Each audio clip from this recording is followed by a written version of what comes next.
Sorry about that, but my phone died on me in the middle of doing the lecture, so I'm just starting where it stopped. So the next definition is the orthocenter, and it's the point where the altitudes intersect. And so um, let's just look at a triangle. And I'm going to try my best to draw this as the best that I can. Can't even make straight lines, so I don't have a whole lot of confidence in myself. But if I drop a perpendicular line straight down here, so that this comes from the vertex up here and goes down and hits this bottom part of the triangle perpendicularly, then that's a perpendicular, and that's called an altitude. Now, if I turn my page, let me see if I can get this here, so that this line is vertical, and I drop a perpendicular from here down to this line, and again I want this to be perpendicular. And the last one, I'm going to take this one and draw this line out, and then I'm going to drop a perpendicular here so that this line is perpendicular. So again, look what I'm doing. So here, let's call this A, B, and C. So first I took from point B, I dropped a line perpendicular to line AC. All right. Then I turned my page so that I could see the perpendicular a little bit better. And I took this line here, BC, extended it a little bit so that I could drop a perpendicular line here. And then finally, I took the line AB, and coming from C, I dropped a perpendicular to this line AB. And notice that they're all meeting up at this point here, and they will always meet up, and that is called the orthocenter of the triangle. And so we'll label that point O for orthocenter. So that's the second definition. So the centroid is of a circle, not of a circle, of a triangle, is a point where the medians intersect. The orthocenter is the points where the altitudes intersect. And then finally, the third definition is the circumcenter.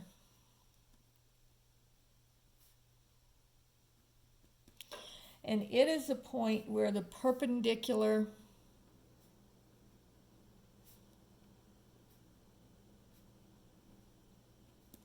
bisectors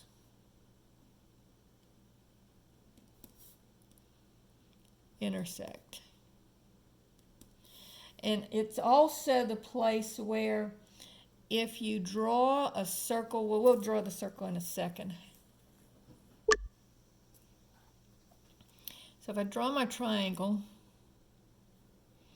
and if you look in the book, you'll get much better pictures than of course, what I can draw. It doesn't matter where the triangle, what the triangle looks like. So we're looking for the perpendicular bisectors. So in other words, we're going to go to the midpoint of this line segment. So that would be about here. And then we're going to go to, and we're going to draw a perpendicular line. So let's just try to make it about as 90 degrees from that as I can.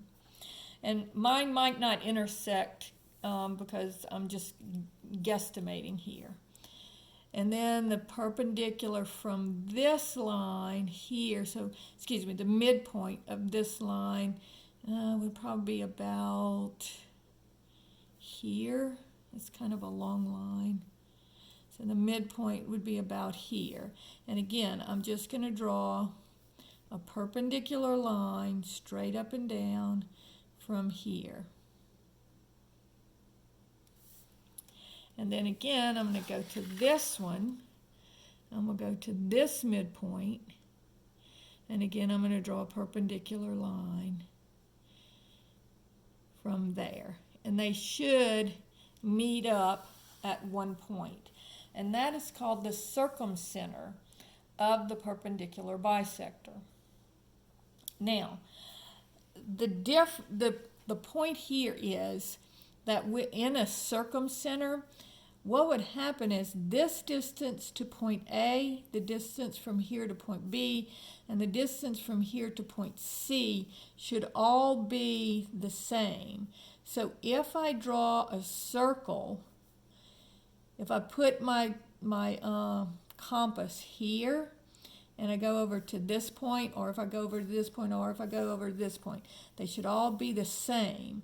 So this would be the center of my circle, and this would be, again, I apologize for my drawing ability, but this would be how you would inscribe this triangle inside of a circle. So it is not only, it's called the circumcenter because it is the point where the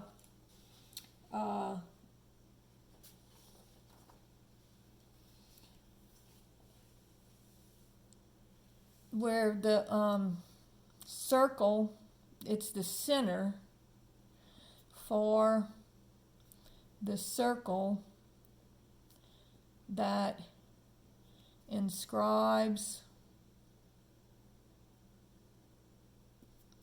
the triangle.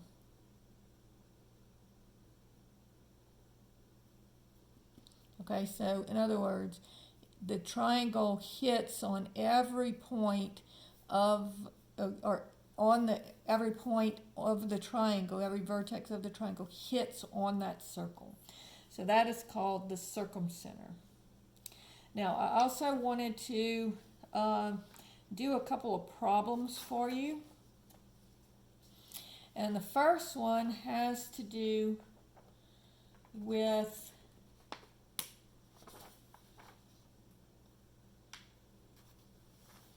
the points on a square. So let's, now, as far as the definitions that we did were concerned, I will probably just ask you to find the definitions. On your homework, you will see that problem number 10 has something to do with the centroid of a circle, but make sure you know the definitions of centroid, orthocenter, and circumcenter. All right, so problem number 1 here. Let's say that we have 3 points of a square. So let's say we start at over 0, up 2,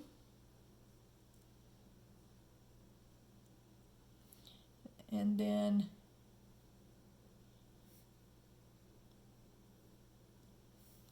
over 2, up 1 would be the second vertex, and then the third vertex is over 3, up 3.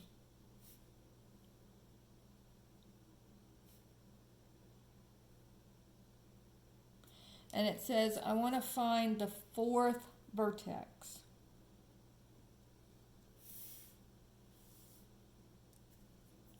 I know this doesn't look like a square, and again, it's because of my drawing ability or lack thereof.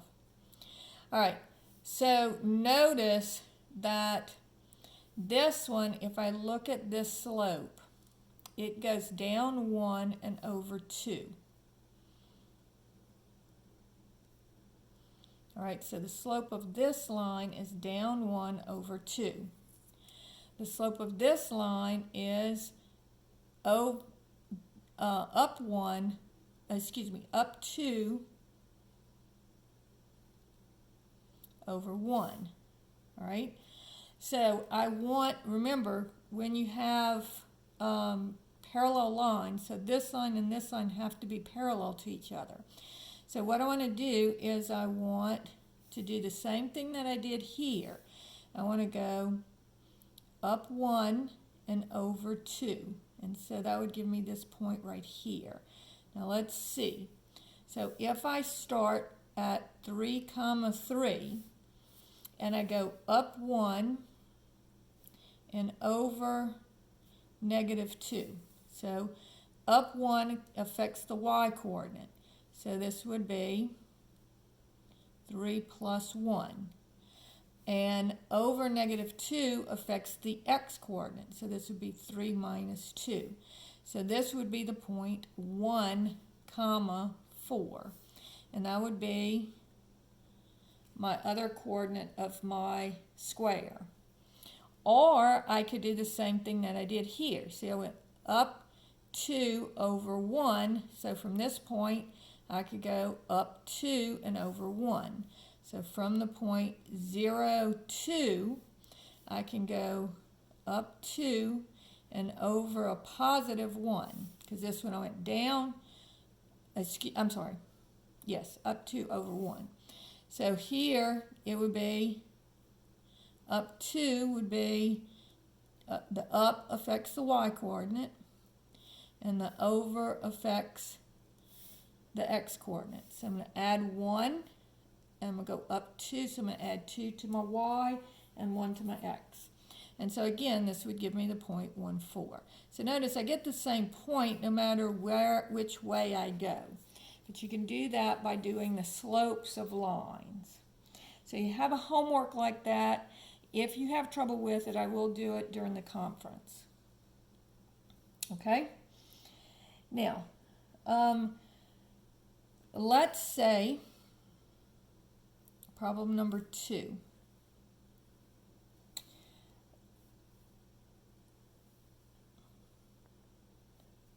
Let's say that my distance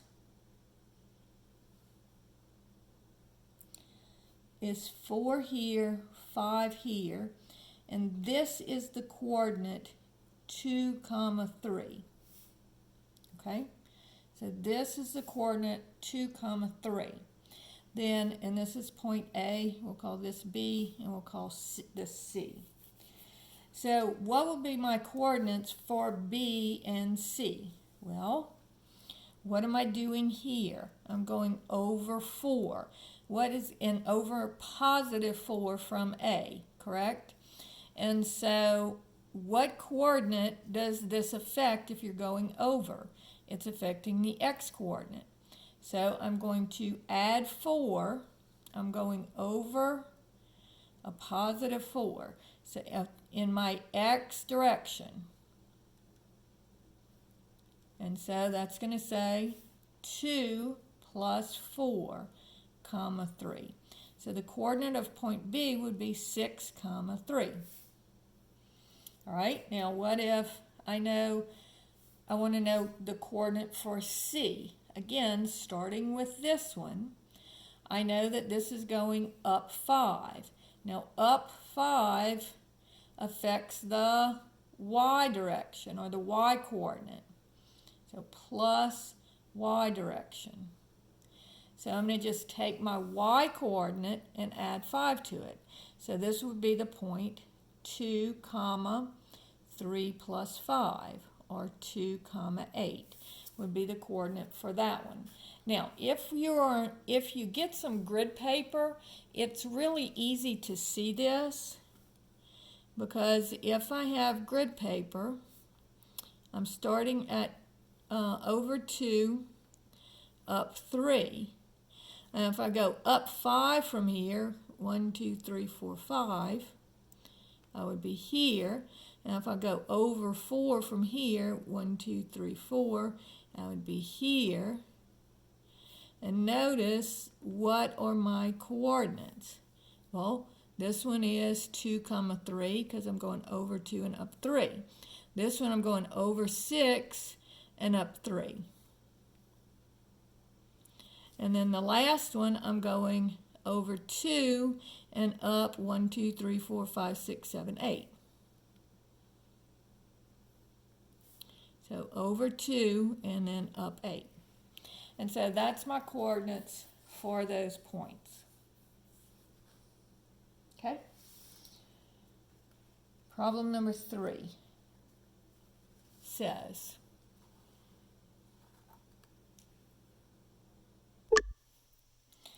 so I have a triangle ABC.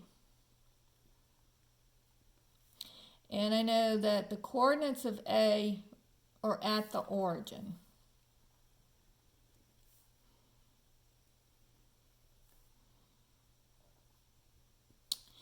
Then I know that AB is equal to BC. And the altitude is at point B. So point B is somewhere up here, and we know that the altitude is equal to 4. And then I also know that AC is equal to 10. Find the coordinates for B and C. All right? So first of all, let's look at C. If this is the point 0, 0, and C goes straight over, and this distance here is 10, then notice that I'm going in the x direction 10. And so that tells me that this coordinate would be, so it's going plus 10 in the x direction. Okay, so this would be 0 plus 10. So it would be the coordinate 0, 10. Now, the next one, if I'm looking at B, it says that AB equals BC, which means what? It means that this is an isosceles triangle, right? So if I drop a perpendicular here, this is going to hit right in the center because, remember, you've got the angles are the same. We've got the two sides are the same. This angle would equal this angle. This angle would equal this angle. So all of the angles, all of the sides are going to be the same. So this would be 5 and this would be 5. So the x-coordinate for B is going to be 5. Now, they said the altitude for B is 4, so that means that you're going up 4, so my y-coordinate would be 4. So you have a homework question like this as well. And again, if you don't understand it, I will go over it in class on Monday. Now, we have one more problem that I want to do for y'all. And let's say that we have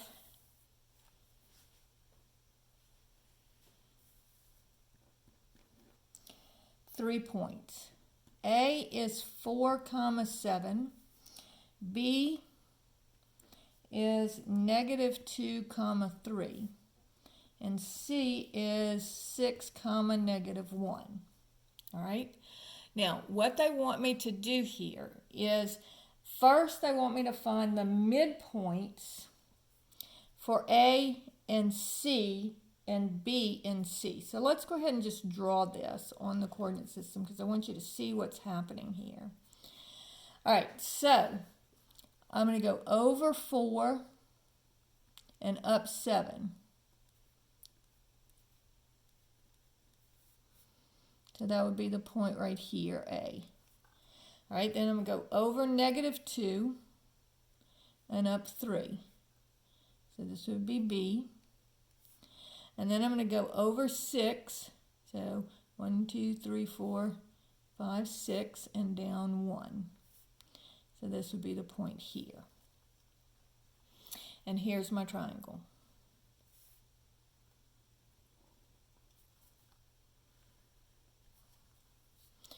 So the first thing that they want me to do is I said, let point M, so this is part A of this question, let part M be the midpoint between A and C. So remember, midpoint is x1 plus x2 over 2, y1 plus y2 over 2. So if this is x1, y1, and this would be x coordinate of my second point, y coordinate of my second point. So this is going to be 4 plus 6 over 2 and 7 plus negative 1 over 2. So 7 and negative 1 for the y's, 4 and 6 for the x's. And so this would be 10 over 2 and 6 over 2, which would give me 5, 3. So my midpoint is going to be over 5, 1, 2, 3, 4, 5, and up 3, 1, 2, 3. So right about there. Part B says let's let letter N be the midpoint between B and C.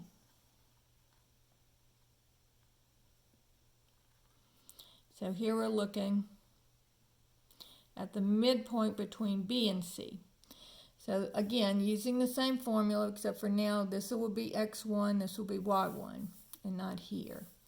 So this would be equal to negative 2 plus 6 over 2, negative 2, x1 plus x2 over 2, and then y1 plus y2 over 2. So that would be 3 plus negative 1 over 2.